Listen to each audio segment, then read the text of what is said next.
Now to the final tribute for a political giant. Politicians, friends, family members from the public too gathered to say goodbye to former Senator Joe Lieberman today in Stamford. The hundreds of people who showed up to mourn his passing was really just a glimpse of the many lives he touched. The service was held at the synagogue where Lieberman worshiped for much of his life. The 82-year-old died Wednesday in New York City due to complications from a fall. Several top state Democrats spoke about Lieberman's ability to listen, create bipartisan pathways, and his decency. What I will remember about Joe,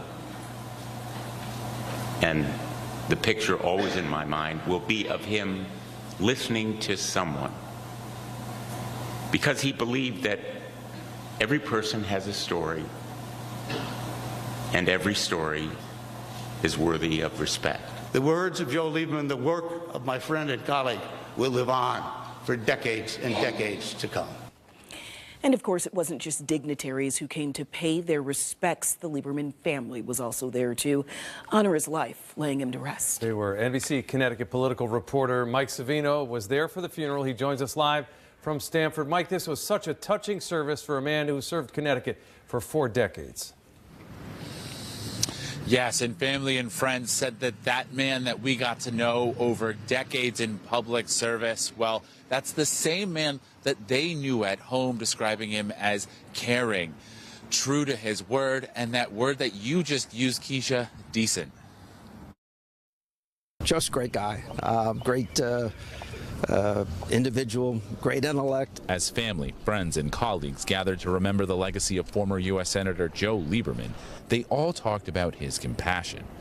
Lieberman showed a genuine interest in everyone, which made it easy to form lasting relationships. He was a very decent man, very kind, very soft-spoken. Family and friends say that he was the same way at home. He always had time to make people feel like he cared. He loved hearing people's stories, finding out where they were from, what they did. People say it's that same decency that helped him build a bipartisan reputation.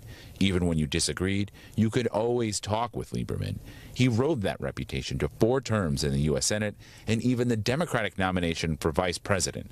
Through it all, the people who knew him best say he never changed. When you were in Joe's house, you sort of forgot that he was a senator. He also stayed true to his roots, even as he rose on the national stage, making history as the first Jewish vice president nominee for a major party. Here was a boy from a lower middle class family in Stamford who really exemplified the notion of America as a land of opportunity. You often described yourself, even in recent years, as just a simple boy from Stamford. Even with your stature and all of your life experiences, you are so humble. Lieberman was no stranger to political disagreements. In 2006, he lost the Democratic nomination in his bid for a 4th Senate term because of his stance on the Iraq War. People also warned his No Labels party could impact the 2024 election results if it fields a candidate. Even there, families say Lieberman kept the same approach. To those who have a hate for him, he never hated you or even had ill will towards you. And a lot of the people here today said that the country could actually use a lot of Lieberman's honesty and bipartisan approach in today's political landscape. I'll have more of their reaction and their comments coming up at 6. For now, live from Stamford, Mike Savino, NBC Connecticut News.